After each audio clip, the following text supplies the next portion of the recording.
আসসালামু আলাইকুম। তো আজকে কিন্তু আমরা কাজ শুরু করলাম ইনশাল্লাহ। এই দুইটা কেটিএম বাইক দেখতে পারছেন আমার সামনে।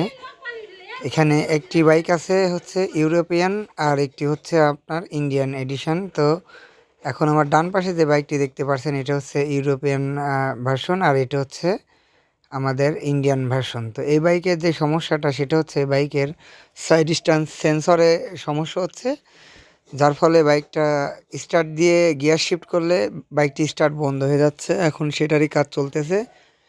ইভেন এই বাইকের যে আপনার চেকিং কাপলারটা দেখতে পাচ্ছেন, এই চেকিং কাপলারটাও একটু সমস্যা আছে, যার ফলে কিন্তু বাইকটা আমাদের ওবিডি যে টুলসটা আছে সেটাই কানেক্ট হচ্ছে না।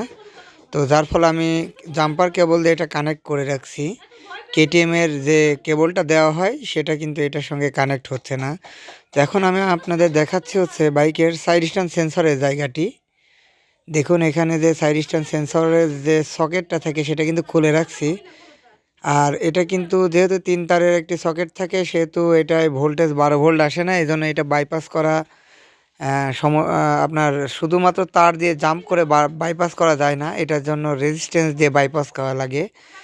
অলরেডি কিন্তু আমি রেজিস্ট্যান্সের সাহায্যে কিন্তু এটা বাইপাস করছি, যার ফলে আমাদের যে গিয়ার শিফটিং করলে যে সমস্যাটা হচ্ছিল, যে স্টার্ট দিয়ে গিয়ার শিফটিং করলে বাইকটা বন্ধ হয়ে যাচ্ছিল, সেটা কিন্তু এখন সলভ হয়েছে। এখন স্টার্ট দিয়ে গিয়ার শিফট করলে আর বাইকটি বন্ধ হবে না।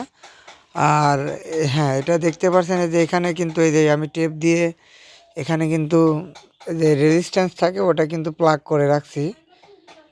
প্লাগ করে কিন্তু এখন এই সমস্যাটা ঠিক করছি। আর এখানে আমাদের যে চেকিং কাপলারটা দেখতে পাচ্ছেন, এই যে চেকিং কাপলার আর ডিএলসি কাপলার যেটাকে বলা হয়, সেটাতে কিন্তু আমি এই ওবিডি টুলসের সাথে যে কেবল থাকে জাম্পার কেবল সেটা দিয়ে কানেক্ট করে রাখছি।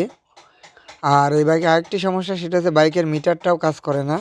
এটা একটা ডেড মিটার, এটা মিটারেও কোনো আলো আসে না, যার ফলে এখান থেকেও কোনো হেল্প পাইনি। এখানে আমাদের যে মাল্টিমিটার আছে, মাল্টিমিটারের সাহায্যেও আমরা কিছু হেল্প নিচ্ছি। হ্যাঁ, চাবি অন অফ করে আপনাদের এখন দেখাই যে এটা কানেক্ট হয়ে আছে। এই যে আমি চাবিটা অন অফ করে দেখাইলাম। তো এখন আমরা ওই বাইকের আরও একটি সমস্যা আছে সেটাও সলভ করব, এই জন্য আমি ওবিডি টুলস দিয়ে রাখছি। হ্যাঁ, বাইকটি এইটি কিছু সময় চলার পরে কিন্তু বাইকটা বন্ধ হয়ে যায়। 2-3 কিলোমিটার চলার পর বাইকটা কিন্তু অটোমেটিক্যালি বন্ধ হয়। সেটা চেকিংয়ের জন্য আমি ওবিডি টুলস কানেক্ট করে রাখছি। তো এখন আমি এসে আমাদের এই ইউরোপিয়ান ভার্সন এই বাইকটার যে সমস্যা সেটা হচ্ছে বাইকে ব্রেকটা ঠিকমতো কাজ করছে না, ব্রেক মারলে ব্রেকটা লক হয়ে যায়। তো আমরা কিন্তু এখন এই বাইকের ব্রেকটা ডায়াগনোসিস করব। মেকানিক্যাল যে কোনো সমস্যা থাকলে সেটাও দেখব, আর যদি ইলেকট্রিক্যাল কোনো সমস্যা থাকে রিলে রিলে বা এবিএস মডিউল সেটাও কিন্তু আমরা ইনশাল্লাহ দেখব। তো এই দুইটা বাইকের কাজ কিন্তু করতেছি আজকে সকাল থেকেই। তো ওইটা আগে করব বাম পাশে যে ইন্ডিয়ান ভার্সনটা, আর পরে আমরা এটার কাজ শুরু করব ইউরোপিয়ানটা ইনশাল্লাহ। তো এখন যে দুইটা বাইক আছে দুইটা বাইকে কিন্তু ইলেকট্রিক্যাল ইস্যুই খুব বেশি।